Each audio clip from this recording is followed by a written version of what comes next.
নামাজের মধ্যে আরেকটা জায়গা আছে দোয়ার, সেজদায়। কখন? ওয়াসজুদ ওয়াক্তারিব, আল্লাহ বলেন সেজদা দাও, আমার কাছে আস। সেজদায় পড়ে যা বলার আল্লাহরে বলবেন। মনে থাকবে যুবক ভাইরা? তোমাদের মনে থাকবে? যা চাইতে মনে চায় সেজদায় পড়ে চাও। তুমি যখন সেজদায় লুটিয়ে পড়ো, তুমি মসজিদের টাইলসে সেজদা দাও নাই, তুমি আল্লাহর কুদরতি পায়ের উপরে সেজদা দিয়েছো।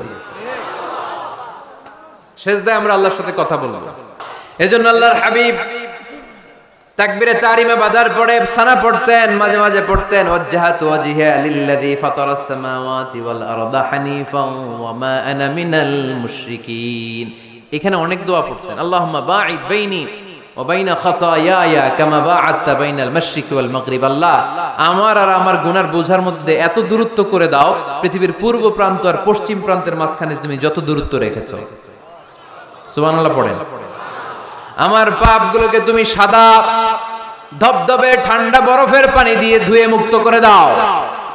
ও আল্লাহ, আমারে তুমি নিষ্পাপ বানিয়ে দাও। এই নামাজের শুরুতে এই দোয়াগুলো করলে কবুল করে কে? সর্বশেষ সালাম ফিরানোর আগে দোয়া করলে কবুল করে কে? লা ইউসাল্লিমান্না আহাদুকুম হাত্তা ইয়াতাআওয়াদা আন আরবা। চারটা জিনিস থেকে পানাহ না আছে আমার কোন উম্মত যেন সালাম না ফিরায়। সবাই যেন পড়ে আল্লাহুম্মা ইন্নী আউযু বিকা মিন আযাবিল কবর, আউযু বিকা মিন আযাবি জাহান্নাম, আউযু বিকা মিন ফিতনাতিল মাহইয়া ওয়াল মামাত, আউযু বিকা মিন ফিতনাতিল মাসিহিদ দাজ্জাল। পড়েন আমিন। দোয়া মাসুরা পড়ে এই দোয়াটা পড়ে সালাম ফিরাবেন। কবুল করবে কে? জুমার দিনে, আজকে কি বার? আজকেই তো জুমাবার। এই জুমার দিন আল্লাহর হাবিব বলেন একটা সময় আছে, ওই সময় বান্দা যাই চায় আল্লাহ তাই দেয়। ওই সময়টা কখন? এই নিয়ে মুহাদ্দিসিন ইকরামদের মধ্যে ইখতিলাফ। সবচেয়ে গ্রহণযোগ্য মত হচ্ছে আসরের পর থেকে শুরু করে সূর্য ডোবার আগ পর্যন্ত। ওই মুহূর্তে দোয়া করবেন, এই সময়গুলো নোট করে রাখবেন, এই সময় চাইলেই আল্লাহ দিয়ে দেয়। এরপর আল্লাহর হাবিব বললেন কদরের রাত্রে দোয়া করলে কবুল করে কে? আমরা বাংলাদেশে শুধু 27 পালন করি, বাকি 5 দিনের খবর নাই। এরকম আছে না নাই? 21, 23, 25, 27, 29 এই 5টা বেজর রাতে, যে কোনো রাতে কদর হয়ে যেতে পারে। আমরা নামাজ পড়ি কোন রাতে? 27। সারা রাত কানতে কানতে শেষ, ওদিকে কদর চলে গেছে 23 তারিখ। আছে না নাই? হতে পারে। বুদ্ধিমান মুমিনের কাজ হচ্ছে বেজর 5 রাত্রিতে, শেষ দশকের 5 বেজর রাত্রিতে এক সমান তালে ইবাদত করা, যাতে কোনো ক্রমে কদরের বরকত ছুটে না যায়। এরপর আল্লাহর হাবিব বললেন কেউ যদি কোরআন খতম করে, কোরআন খতমের পরে যে ব্যক্তি দোয়া করবে তার দোয়াটা কবুল করে কে? মান খাতামাল কোরআন ফালাহু দাওয়া মুস্তাজাবা। কোরআন খতম করার পরে দোয়া করলে আল্লাহ দোয়া কবুল করে। হজের ময়দানে দোয়া করলে কবুল করে কে? আরাফাতের ময়দানে দোয়া কবুল হয়। তাওয়াফ করা অবস্থায় দোয়া করলে কবুল হয়। জামজামের পানি খেয়ে মা উ জামজাম লিমা শুরিবালা, যেই নিয়তে জামজামের পানি খায় ওই নিয়ত কবুল করে কে? মুজদালিফায় দোয়া আল্লাহ কবুল করেন, মাতাফে কবুল করেন, মুলতাজামে কবুল করেন। কাবা ঘরের হাজরা আসওয়াদের কর্নার, কাবা ঘরের দরজা, দুই জায়গার মাঝখানে একটা জায়গা আছে, এটার নাম মুলতাজাম। এইখানে হয় ধাক্কা ধাক্কি। সুযোগ হলে ওইখানে দাঁড়িয়ে ওইখানে টাচ করে শরীর লাগিয়ে দোয়া করবেন, কবুল করবে কে? কিন্তু সুযোগ পাওয়া যায় না।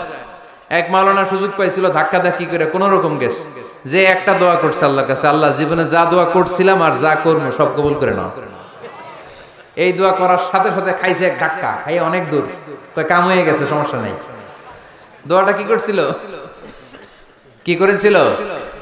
আল্লাহ জীবনে যত দোয়া করেছি আর যত দোয়া করব সব তুমি কবুল করে নিও। একটা দোয়া করছে না। মুলতাজাম ধরে কয় দোয়া করছে? এক দোয়া। কারণ কয়টা চাবে ওখানে? আল্লাহ এটা দাও ওইটা দাও, চাওয়ার সময় আছে? ওইখানে খালি ধাক্কা ধাক্কি। এজন্য উনি একটা চাইছে, আল্লাহ যা জীবনে চাইছিলাম আর যা চাবো সব তুমি কবুল করে নিও, এটাই চাই, আর কিছু চাই না।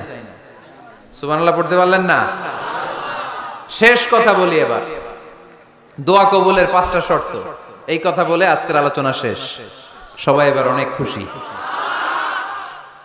কয়টা শর্ত? জোরে বলেন। ধৈর্য আছে মাশাআল্লাহ, ওঠে নাই তেমন। মাঝে মাঝে একটু ধমক দেয় যাতে না ওঠে, বেশি বিশৃঙ্খলা করে ফেলে।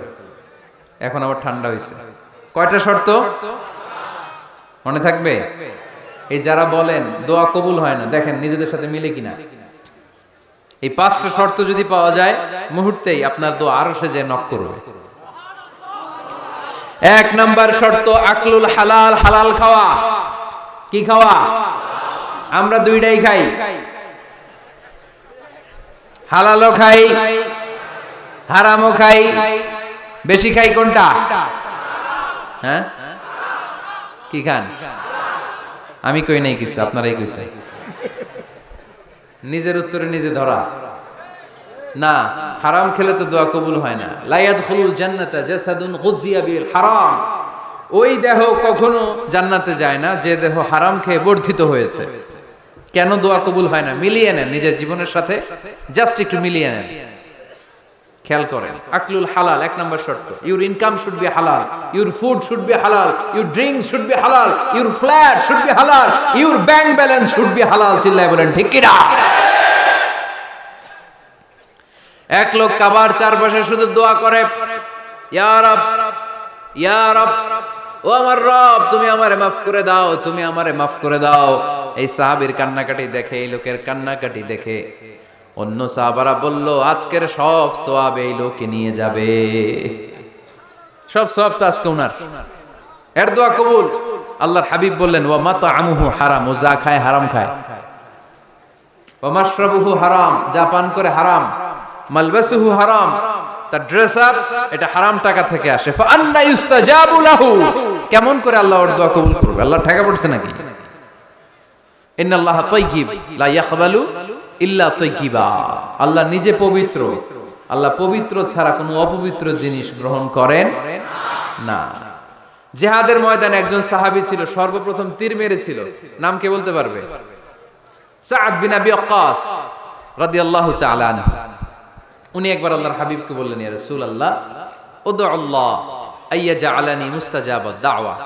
ও নবী, আপনি তো দোয়া করলে কবুল হয়, আপনি একটু আমার জন্য দোয়া করেন, আল্লাহ যেন আমারে মুস্তাজাবুদ দাওয়া বানিয়ে দেয়। কি বানিয়ে দেয়? মুস্তাজাবুদ দাওয়া মানে কি জানেন? যিনি চাইতে দেরি, কবুল হতে দেরি হয়। আল্লাহর হাবিব বললেন, ইয়া সাআদ, হে সাআদ, আতিব মাতআমাক তাকুন মুস্তাজাবুদ দাওয়া। সাদ, তুমি যেটা খাবে এটা হালাল খেও, হালাল খেলেই তুমি মুস্তাজাবুদ দাওয়া। সুবহানাল্লাহ পড়বেন না? আকলুল হালাল শারতুন লিকবুলিদ দুআ, দোয়া কবুলের প্রথম শর্ত। হারাম খেয়ে দোয়া করলে ওই দোয়া কখনো কবুল হবে। 2 নাম্বার শর্ত, দোয়াটা করতে হবে একজনের কাছে, তিনি কে? চাইতে হবে একজনের কাছে, তিনি কে? মসজিদে যে আল্লাহর কাছে চাইলেন, দরবারে যে বাবার কাছে চাইলেন, দোয়া কবুল কবুল হবে? হবে? চাইতে হবে একজনের কাছে, তিনি কে? অন্য কোথাও যেন আমরা না চাই। মাজারে যে যাওয়া যায় না, মাজার জিয়ারতের জন্য যাবেন, যে সালাম দিবেন, নিজের জন্য দোয়া করবেন, কবরে শুয়ে থাকা লোকটার জন্য দোয়া করবেন। ওখানে কিছু চাওয়া যাবে? চাইবেন কার কাছে? 2টা গেল শর্ত। 3 নাম্বার, ইয়াকিন থাকতে হবে যে আমার দোয়াটা কবুল হচ্ছে। যখন দোয়া করবেন আপনার এই বিশ্বাস থাকতে হবে, আমার রব আমার ফরিয়াদ শুনছে, তিনি আমার কথা শুনতে পাচ্ছে, আমি চাওয়া মাত্রই তিনি সব দিয়ে দিতে পারে, এবং আমার রব আমাকে ফিরাবে না, তিনি দিবেনই। এরকম ইয়াকিন থাকতে হবে। উদউ আল্লাহ ওয়া আনতুম মুকিনুনা বিল ইজাবা, এমন ভাবে দোয়া করো যে তুমি সুনিশ্চিত এই দোয়া কবুল হবেই।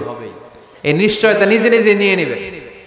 আল্লাহর উপর ভরসা কম আমাদের, এই ভরসা জাগে না যারে উনি দিবেনই, নিশ্চিত আমি। আপনি নিশ্চিত হলে পেয়ে যাবেন নিশ্চিত। আপনার মধ্যে যদি সন্দেহ, হায় রে কবুল হয় না, না হয়, ওই দোয়া জীবনেও কবুল হবে না। ঠিক কিনা? 4 নাম্বার শর্ত, আসসালাতু আলা রাসূলিল্লাহ, আল্লাহর হাবিব সাল্লাল্লাহু আলাইহি ওয়াসাল্লামের উপর দুরূদ পড়া। কুল্লু দুআ মাহজুব মাওকুফুন বাইনাস সামাই ওয়াল আরদ, আমরা যা দোয়া করি সব আকাশ জমিনের মাঝখানে পেন্ডিং হয়ে থাকে। মা লাম ইউসাল্লা আলাইহি, আল্লাহর হাবিব বললেন যতক্ষণ না আমার উপর দুরূদ শরীফ পড়া হয়। আওয়াজ করে সবাই পড়েন সাল্লাল্লাহু আলাইহি ওয়াসাল্লাম। আল্লাহর হাবিব সাল্লাল্লাহু আলাইহি সাল্লামের উপর দুরূদ না পড়লে ওই দোয়া কঠিন কালে আল্লাহ কবুল করেন। আকাশ জমিনের মাঝখানে পেন্ডিং। মেসেজ করেছেন আপনার বন্ধুকে, আপনার মোবাইলে টাকা নাই, মেসেজটা কি হয়ে থাকে? পেন্ডিং, তাই না? যখনই টাকা ঢুকাবেন সাথে সাথে সেন্ট, আপনার সব দোয়া পেন্ডিং হয়ে আছে আকাশ। আজকে দুরূদ করে দিবেন, সব সেন্ট মুআল্লাক, সব ঝুলে থাকে। মাহজুবুন মুআল্লাকুন বাইনাস সামাই ওয়াল আরদ। মনে থাকবে ভাইরা। 5 নাম্বার সর্বশেষ শর্ত হলো মুওয়াফাকাতুদ দুআই বিদ-দাওয়াব। শুধু দোয়ায় কাজ হয় না, দোয়ার সাথে মাঝে মাঝে দাওয়ারও দরকার আছে না নাই? দোয়াও লাগবে, দাওয়াও লাগবে, ঠিক কিনা? আপনার ছেলের জন্য আপনি দোয়া চাইতে আসলেন, হুজুর দোয়া করেন। অনেকে কলম নিয়ে আসে আমাদের কাছে, কলম। আমি ভাবছি আমারে গিফট করবে, পরে কয় না, গিফট না, ফু দিয়ে দেন। ফু দিয়ে দেন কেন? আমার ছেলের পরীক্ষা, আপনার ফু পাইলে গোল্ডেন এ প্লাস। আমি কই সর্বনাশ, লেখাপড়া না করলে ডবল জিরো পাবে, দোয়ায় কাজ হবে না। আগে পড়াশোনা করতে হবে, তারপরে দোয়ায় কাজ হবে, ঠিক কিনা? দোয়াটা ভ্যালু অ্যাড করে, ইট অ্যাডেড দ্য ভ্যালু। কিন্তু আগে লাগবে লেখাপড়া, আগে লেখাপড়া। অসুস্থ হয়েছেন, খালি দোয়া চাইতেছেন। চিকিৎসা নেয়া বড় সুন্নাহ। আল্লাহর হাবিব সাল্লাল্লাহু আলাইহি ওয়াসাল্লাম অসুস্থ হলে চিকিৎসা নিতেন। সুবহানাল্লাহ পড়েন। দোয়ার সাথে দাওয়া লাগবে। এক ছেলে পীর সাহেব হুজুরের কাছে দোয়া চাইছে, হুজুর আমার সন্তান নাই, আল্লাহ যেন একটা ছেলে দেয়, দোয়া করেন। হুজুর দোয়া করছে, ছেলে হয় নাই। পরের বছর আবার দোয়া, হুজুর দোয়া করেন আল্লাহ যেন ছেলে দেয়, ছেলে হয় নাই। তৃতীয় বছর আইসা বলে, হুজুর দোয়া করেন, ছেলে হয় নাই। পীর সাহেব হুজুর মনে মনে কয়, ঘটনা কি? ওর ছেলে হয় না কেন? জিজ্ঞেস করলো, বাবা তুমি কি বিয়ে করছো? কয় না, বিয়া তো করি নাই। পীর সাহেব হুজুর বললেন, আগে বিয়েটা তো করবি, তারপরে না সন্তান। তো বিয়ের পর্বটা তো সারো, তবেই না সন্তান পাওয়া যাবে, ঠিক কি না? দোয়ার সাথে দাওয়া লাগে। আল্লাহর হাবিব সাল্লাল্লাহু আলাইহি ওয়াসাল্লামের আঙ্গুলে একবার বিচ্ছু পোকা কামড় দিল। প্রচন্ড ব্যথায় বিশ্বনবী কাতরাচ্ছেন, রেগে গেলেন আর বললেন, ও বিচ্ছু, মানুষও চিনোস না, নবীও চিনোস না, কোথায় কামড় দিবি, জায়গা পেলি না। কিন্তু বিশ্বনবী ব্যথা পাচ্ছেন। আম্মা জান আয়েশাকে বললেন রাদিয়াল্লাহু তাআলা আনহাকে বললেন, লবণের পানি নিয়ে আসো, গরম দাও, ভালো। উনি আরাম পাচ্ছেন। আর সূরা ইখলাস পড়ে ফু দিতে লাগলেন, ফাতিহা পড়ে ফু দিতে লাগলেন। গরম পানি ঢালা শেষ, ফু দেওয়া শেষ, আঙ্গুলের ব্যথাও। দেখছেন কি কম্বিনেশন? দোয়াও লাগে, সাথে সাথে কি লাগে? দাওয়াও লাগে। দোয়া আর দাওয়া দুইটার সমন্বয়ে আপনাকে সফলতা দিবে কে? সফলতা একজনই দেয়, তার নাম জোরে বলতে হবে, তিনি কে? ব্যবসা যদি মন্দা থাকে, ব্যবসায় সফল হতে চান, সফলতা এনে দিবে কে? বিসিএস পরীক্ষা দিচ্ছেন, রিটেনে পাশ করেন না, পাশ করায় দিবে কে? বিয়ের ব্যবস্থা হচ্ছে না, ব্যবস্থা করে দিতে পারে কে? পাসপোর্ট জমা দেয়া, হুজুর ভিসা লাগে না, হুজুর কিচ্ছু করতে পারবে না, করতে পারে একজন, চিল্লায় বলেন তিনি কে? এজন্য বিপদে আপদে সব সময় আমরা ভরসা রাখবো আমাদের আল্লাহ রাব্বুল ইজ্জা ওয়াল জালালের উপর। আল্লাহর কাছে আমরা বেশি বেশি চাইবো। আল্লাহ ছাড়া কারো দরবারে আমরা হাত পাতি না, চিল্লায় বলেন ঠিক কি না? আমরা ফকির একজনের দরবারে, ঘাটে ঘাটে আমরা ফকির হইতে রাজি না, আমরা একজনের দরবারে ফকির। দরবারটা কার? দোয়া একটা শিল্প। যে টিপস গুলো শিখাইলাম আজকে, এগুলোর আলোকে আমরা যেন দোয়াটাকে আত্মস্থ করতে শিখি, যাতে দোয়া করার সাথে সাথে এই দোয়া আরো সে কবুল হয়ে যায়। আল্লাহ আমাদের সবাইকে কথাগুলো বুঝার ও আমল করার তৌফিক দান করো। আল্লাহুম্মা আমিন। রব্বানা যালামনা আনফুসানা